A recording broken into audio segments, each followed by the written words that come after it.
இங்கே வச்சு போட்டுட்டாங்க. வெந்நீர் தான் கொட்டு.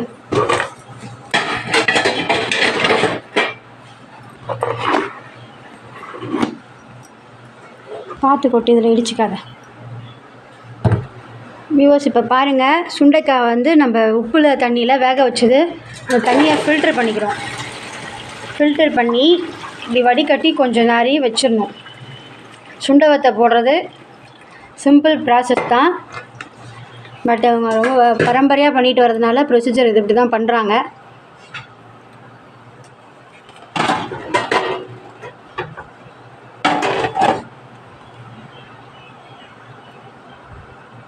இதை கொட்டின பிறகு என்னம்மா பண்ணோம்? 1 மணி நேரம் கழித்து அப்படியே எடுத்து வச்சு லேசாக காய போட்டு அப்படியே தயிரில் எடுத்து போட்டு கொஞ்சம் உப்பை போட்டு குலுக்கி மூடி வச்சிடணும். 3 நாளைக்கு மூடி வைக்கணும். மூடி வச்சு அது வெயிலில் குலுக்கி காய வச்சு தயிர்லேயே போடணும். தயிரில் போட்டு 3 நாளைக்கு அதுலேயே காய வச்சு தயிரில் போட்டு எடுத்து வச்சா காஞ்சி போயிடும். காஞ்சி போனாலும் எடுத்து ஒரு டப்பாவில் கொட்டி வச்சுட்டு வேணும் போது குழம்பு வைக்கலாம், பொரிக்கலாம், சுண்டைக்காய் பொடி பண்ணலாம், எல்லாம் செய்யலாம். பாருங்கள், இது நல்லா தண்ணி சுண்டைக்காய் வெந்துருச்சு. இதை வந்து தயிரில் மாற்றிடுவாங்க. கொஞ்சம் நாள் கழிச்சு நல்லா புளிச்ச தயிரில், கெட்டி தயிரில் சுண்டைக்காய் போட்டு கொஞ்சம் உப்பு தேவையான அளவுக்கு போட்டு நல்லா குலுக்கி விட்டு வச்சுருவாங்க. வெயில் வரும்போது அதை காய வச்சிடணும். அவ்வளோதானம்மா?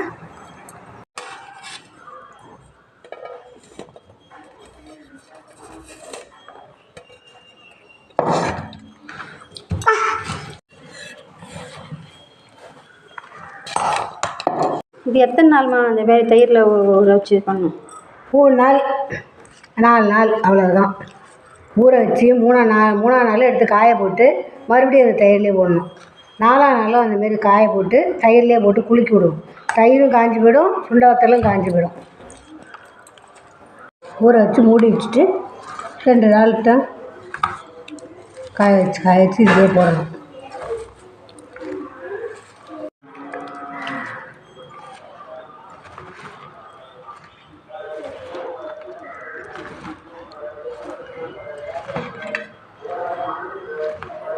பாருங்கள் விவாஸ், இப்போ வந்து நல்லா கேர்டில் இந்த சுண்டைக்காவை புளிச்ச தயிரில் நல்லா இந்த கேர்டில் சுண்டைக்காவை நல்லா வேக வச்ச தண்ணி வடிக்கிட்ட சுண்டைக்காவை இதில் இது பண்ணுறோம், மிக்ஸ் பண்ணிட்டோம்.